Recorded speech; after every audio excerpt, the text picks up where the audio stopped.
Tantor Audio, a division of Recorded Books, presents The Boy and the Donkey. Life is Not a Journey, by Nestor T. Kolee. Narrated by Gary Tiedemann. Prologue. The little boy was so proud. He rode on his donkey and led the whole caravan.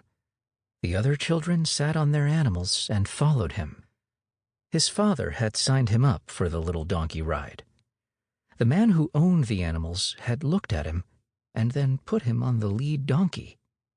So they rode off, and the boy kept stroking his donkey. The group moved steadily through the beautiful Andalusian landscape. Always ahead was the little boy, who hardly noticed the surroundings and only had eyes for his animal. They had ridden about halfway when the lead donkey stopped abruptly. He tilted his head a little and began to graze. The little boy was pleased. "Eat properly first," he spoke to his animal, and he did not stop petting him while the donkey rested. But the other animals had not stopped. The child who was sitting on the second donkey in the group now rode past them. He had always had the little boy in front of him all the way, and was now glad to be in front for once. As the child passed the boy, he beamed. The child sitting on the third donkey also rode past them now. So did the fourth and fifth, and so on. The little boy, however, kept stroking his donkey. "Just rest a little. You've earned it," he said, smiling. The donkey continued to eat in peace, letting the other animals pass by. The little boy noticed how the children riding by began to change from time to time. While the first ones were just happy to be a little further ahead themselves, the children riding at the back began to be more and more pleased that the little boy and his lead animal were moving more and more to the end. The joyful smiles had turned first to indifference, and finally to a sardonic grin. Some even laughed mockingly and said silly things. The little boy, however, did not mind. He hardly heard it. If he noticed it, he was only a little surprised. But then he quickly turned back to his donkey, which he had not stopped stroking, and encouraged him to continue grazing. This went on until the last child had ridden past them. On his face, the little boy had seen something like pity, because this child knew how it felt to be at the end of the caravan. The last will be first. That's what this child had always been told, but he had long since lost faith in that. When the last donkey rode past them, the little boy's animal stopped grazing. It lifted its head, looked briefly at the caravan, and then started moving all by itself. As if the little boy's continual petting gave it energy, the lead donkey now ran after the others at his own pace. Thus, as at the beginning of the journey, he was a little faster than the others, and child by child, donkey by donkey, they began to overtake the others again. The faces of the children looked quite different this time.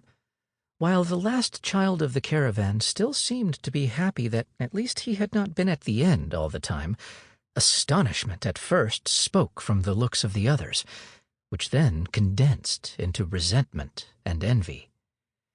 Among the children who were still at the front, the little boy sensed something like competition. He thought he noticed that they were trying to urge their animals to run faster so that his donkey could not overtake them. But it was the worst with the leader. Whereas once there had been a radiance on his face, now anger struck the little boy as he gradually rode past him too. So the little boy's donkey finally led the caravan again. All this time he had not stopped petting his donkey, and his initial pride had now turned into deep love. Chapter 1. It was drizzling. Light rain fell on the windscreen. The wipers rubbed the few drops with the dusty sand the car had picked up on the Spanish country road. The smeared dirt formed streaks. They blended into the barren wasteland of a leaden, heavy landscape through which Tom steered his car. He had lost his bearings. His whole life no longer offered him any direction. It had been weeks since his father's death. But with each day that passed since then, this disorientation increased. His father was Tom's only family. Now, he had no one. At some point, he couldn't take it anymore.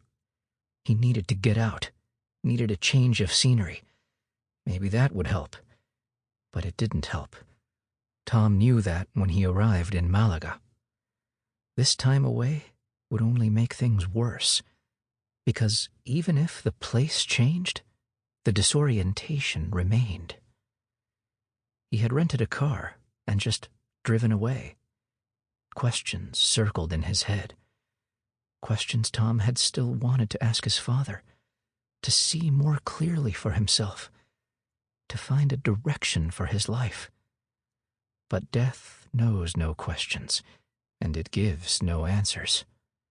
It leaves everyone alone. Alone in the very nothingness that made up the landscape Tom was driving into. It was somewhere in the Spanish countryside that seemed as empty as Tom's life. The last sign pointing to a place to stay was a long time ago. It led far off the main road into the mountains. Tom knew when he made the decision to turn off that his fuel would not last for the return trip. What was the point of going back either, Tom thought, to a life that no longer exists? What sense would there be, he thought, over and over again. If his father had been alive, he would surely have given him an answer. It would have been the answer of an optimist, because only steadfast optimists always have an answer, even when life is silent. What is the point of it?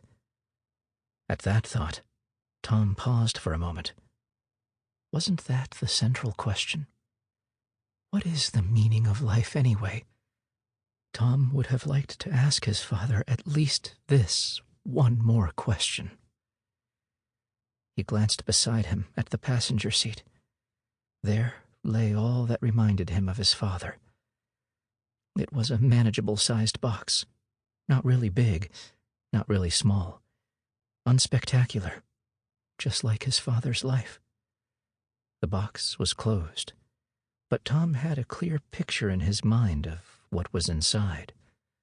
Inside the box was Tom's heartstone. That's what his father had always called it. It was a small green crystal. Tom remembered exactly what his father had always said to him. It protects you. When it's with you, nothing can happen to you. Tom's father had always claimed the stone was a shard of the tabula smaragdina. The tablet was a myth on which, according to ancient legends, was written the secret of the world's soul. Tom had marveled and treasured the stone. As he grew older, he was increasingly sure it was more likely a washed-out shard of glass his father must have found on the beach once. But as a child, he had believed in magic, and he felt that something magical still emanated from that stone, especially right now, as he thought of his father. It was a spell that kept him alive for a moment, because his father had possessed this one gift.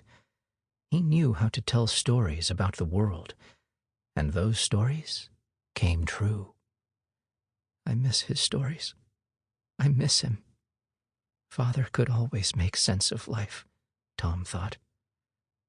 The rain had become heavier by now, and through the washed-out window of his car, Tom could now recognize in the distance the lodging which the sign on the main road had indicated. It was a large, old wooden house, situated at the foot of a wooded slope on the side of a mountain. From a distance, it looked as if it had been cut into rock.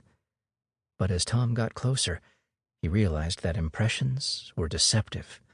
The house was built right up against a rock wall that jutted out of the forest. Slippery wooden planks led up the path. As Tom got out of the car, it slowly began to storm, and the rain turned more and more into a thunderstorm. From below, the house had looked eerie. It had seemed gloomy, just as if it was from another century. But Tom had no choice. At least there seemed to be light inside. Dripping wet, he finally stood in front of the somewhat warped entrance.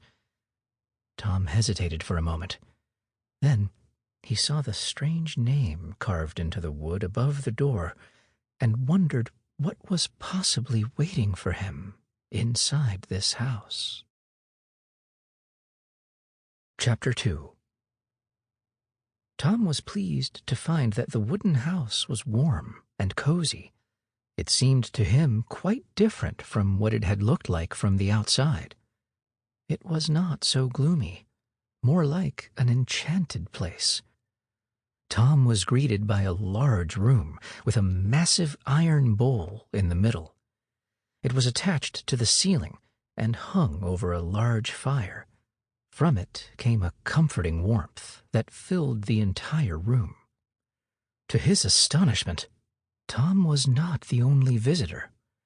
Scattered around the room sat more than a handful of guests. They were eating and talking. Tom watched them for a moment, feeling as if he were in a special place. How strange the world is, he thought to himself. It was the first time in his life that he had set out without a destination or a thought. In the past, he would never have dared to do that. After all, in life, you always need a plan of where you are going. Otherwise, you get lost, he had always told himself. Yet, life seems to have a plan of its own, and you can follow that too, Tom thought now, as he contemplated this strange place. He still didn't quite know how he had come to be here. "Why so disoriented? You're here!" It snapped him out of his thoughts. A small, motherly old woman suddenly stood beside him. She looked kindly at Tom. "Sooner or later, it leads them all here." Tom did not understand.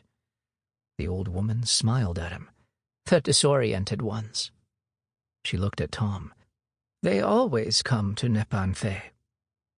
Tom remembered the strange name he had seen outside. Nepanthe was carved into the wooden frame there above the door. But what was the meaning of that name? Questioningly, he looked at the old woman. "Just be patient. You'll figure it out. But for now, come along. You must be hungry." She led Tom to one of the small tables near the iron bowl. The fire was warm and slowly drying his clothes. Although the place still seemed strange to him, he felt increasingly safe and secure. He was thinking of the old woman's words and the name of this place when the first drinks and food were served. How strange. I didn't order anything, he wondered briefly. But then it struck him that he hadn't eaten anything proper for hours. So, without asking any more questions, he ate and drank and was glad to finally be able to eat his fill again. "Do you like it?" Again, the old woman stood beside him. With a smile that only satisfied hunger can induce, Tom looked at her. "It's delicious. I didn't even have to order it. It came naturally." The old woman smiled again, as she had when they first met. "This place knows what you need," she said, and was gone immediately. Tom didn't even have time to think about her last comment, because it wasn't long before she returned. She brought 2 filled goblets made of plain clay and sat down at the table with Tom. "This place is named after a potion from Greek mythology." She paused before continuing. Nepenthes was a medicine added to wine to remove suffering, chase away fear, and make one forget all illness. It was a gift from the gods. Tom looked inevitably at the 2 clay jars as she continued. It is the purpose of this place to take away the suffering of those who find their way here. The fearful lose their fear. The sick enjoy life again. She paused and looked at Tom with a piercing gaze. And the disoriented are shown a way. Tom knew she meant him and wondered what that path was. Then she continued. This place here is called Nepanthe, because that is what it is, a place without worry. Then the old woman fell silent. A place without worry, Tom thought. Wasn't that what he had been looking for when he had left home a few days ago? A place that would end his suffering and make him forget his pain. The disoriented always come to Nepanthe? Repeated Tom, questioningly, the phrase the old woman had said at the beginning of their encounter. She looked at him and nodded dumbly. But I did not come here deliberately. It was the last chance to find a place of refuge. Again, the old woman smiled. And yet, here you are. Or perhaps because of it, she said peacefully. Tom pointed to his cup. I have to drink that? The old woman pointed to her cup, too, and said, We'll drink together. But it's your choice. There's nothing in life you have to do if you don't want to. Tom wasn't sure what he should think of that, but he was starting to gain some confidence. He reached out for his cup and asked his next question. What happens then? The old woman looked at him with a deep inner calmness. All worries dissolve. Tom thought, what did he have to lose? She wouldn't poison him. He really had no reason to distrust her. The food had tasted delicious, and she had given him a seat by the fire. The other guests in the room seemed friendly as well. If they also had been drinking from the cup when they came here, it obviously has not harmed them. Probably the drink and its mystical effects were just a figment of the ancient's imagination anyway. Perhaps it was simply an affectionate gesture towards the guests. Surely everybody else had gotten lost as well, as hidden as the place was. Probably nothing would happen. At best, he would just have a good feeling again when he went to bed later. Possibly he would be spared a restless night of bad thoughts if he drank with the old woman. Why are we drinking together? Asked Tom, after thinking that, after all, it was only his worries that were supposed to dissolve. To connect you with this place, said the old woman. Tom smiled. Probably the old woman just enjoyed drinking quite a bit. He was starting to like the way she talked and seemed to see the world. It reminded him a little of the magic his father had always known to spread by the telling of his stories. To my father, he thought, as he raised his cup. The old woman did the same, and they both drank.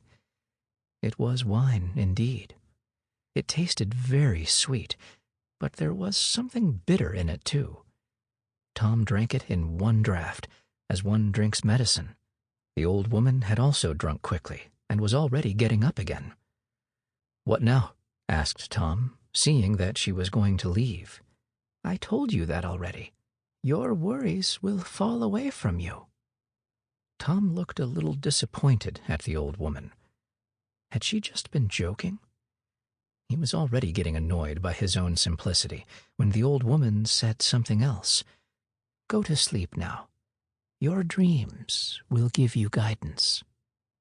When Tom heard this, he knew he had been tricked by the old woman, for he never dreamed. He had not had a single dream since he was a child. What she had said might have made some difference to the other guests. Perhaps they all had been lying in their beds in the evening, completely blissful by the wine, and were telling of their dreams on the next morning. But he knew that wouldn't work for him. he just didn't dream. Tom almost believed he couldn't anymore. As if she had read his mind, the old woman looked at him one last time. In a serious voice, she said, "This night, you will dream." Chapter 3. In a distant desert, in timeless space, the Bedouin in Lakesh sat in the shade of a palm tree and waited. He had been waiting for what seemed like an eternity now, and he knew that waiting was what he was really meant to do. Sitting and waiting until something happened, until something moved in this eternal expanse of grains of sand, until the same cycle of day and night, sun and moon, until the steady ebb and flow of life was interrupted by something, until the moment came when In Lakesh interrupted his entire existence to turn to the task, the supreme task for which he sat here waiting. The Bedouin sensed that this moment was starting to approach again. He had been watching the sand. For a long time he had watched it. He had fixed his gaze firmly on the desert, sinking into it so that at some point he was one with it. He felt every single grain of sand, felt connected to it, as if a whole world of life was hiding within it. It was a world full of possibilities that lay within the cosmos of a single grain of sand.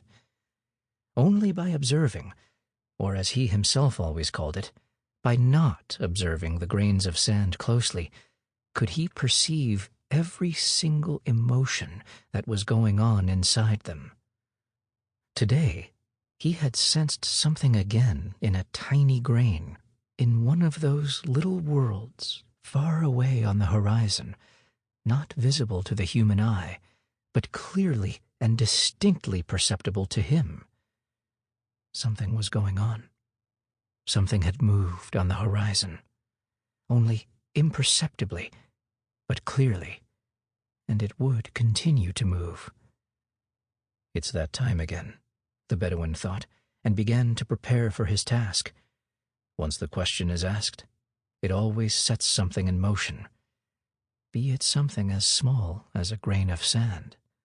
But then, just by that one small movement, it can't help but get bigger. It becomes more urgent. With all its power, it seeks an answer that will inevitably lead the questioner to it. So it was this time, too. What the Bedouin had just perceived as the movement of a small grain of sand on the horizon was approaching him now. A shadow had appeared in the distance. It was a friendly and bright shadow. A person formed more and more from its outline the nearer it got to the Bedouin. In Lakesh didn't know any time. It just did not exist in this place. The Bedouin kindly explained to any visitor who wondered that this place was free of the illusion of time, just as the place was also freed from the illusion of space. And so it happened that the man the Bedouin had been expecting since his first spotting in the sand was suddenly standing right in front of him. "Nice to see you again," the Bedouin greeted him kindly. "Seems to me it was only yesterday that we saw each other." Inevitably, he had to grin at his remark about the word yesterday. Astonished, the man looked at him. "How did I get here?" he wondered. "You ask that every time," the Bedouin replied, smiling gently. The man did not understand. "Have I been here before?" he asked the Bedouin, for he could not remember. "It may be hard for you to understand, but there is no time here. Therefore, you were, are, and always will be here, except when you are not," was the only answer In Lakesh could give. The man was confused, and the Bedouin could see it. "It always feels that way when they are here consciously," he thought to himself, and yet decided to help the man a little so he could get used to this environment. Don't even try to grasp it with what you call reason. The easiest way is to feel that you are here and that it is right at this moment. Though the man still didn't understand, those words did have a calming effect on him. His confusion eased somewhat as he stopped focusing his mind on understanding how he had gotten here. He accepted that he was here, in the middle of a desert, in front of this Bedouin, with no idea of beginning or end, and no idea of what he was supposed to be doing here. "Shall we begin?" the Bedouin asked gently. "Begin what?" the man asked. The Bedouin motioned for him to sit down. In front of him, the man vaguely saw a broad and flat object lying on a small table and stretching all over it. A precious, ornate fabric covered it, so that he did not know exactly what was underneath. The Bedouin laid his hand on the cloth. "Begin what?" He repeated the man's question. "I think, with answering the question you came here to ask." The man looked at him in wonder. Yes, there was something there. There was an inkling that there had been an important question, a question he had only recently asked himself, a question that had been completely hidden in his life, waiting for him until now, and had become of all the more pressing importance. He wasn't sure if he was just remembering it, or if it was the Bedouin he heard it say. But with the sentence the Bedouin was speaking, it had come back into his reality. The question of the meaning of your life. The question of what you are actually in the world for. The question to the answer that should give you direction again. The Bedouin looked into the man's eyes and knew that the man finally remembered. "So, shall we begin?" the Bedouin asked, pointing to the object lying face down in front of them. "I'm sure this time you'll get quite a bit closer to the answer, my dear Alakin." The man listened. It was the first time the Bedouin had called him by a name. "But that's not my name at all," the man was still thinking, as he watched the Bedouin slowly pull the fabric aside. Astonished, the man looked at the object that appeared underneath. "It is a mind mirror." In Lakesh looked at the man firmly. "That is why you are here." The man did not understand. A strange feeling spread through him. He had not dared to look at himself in the mirror for any longer, though he couldn't tell why not. Only briefly had he looked at the object and recognized it for what it was. The mirror was set in a beautiful frame with rich decorations.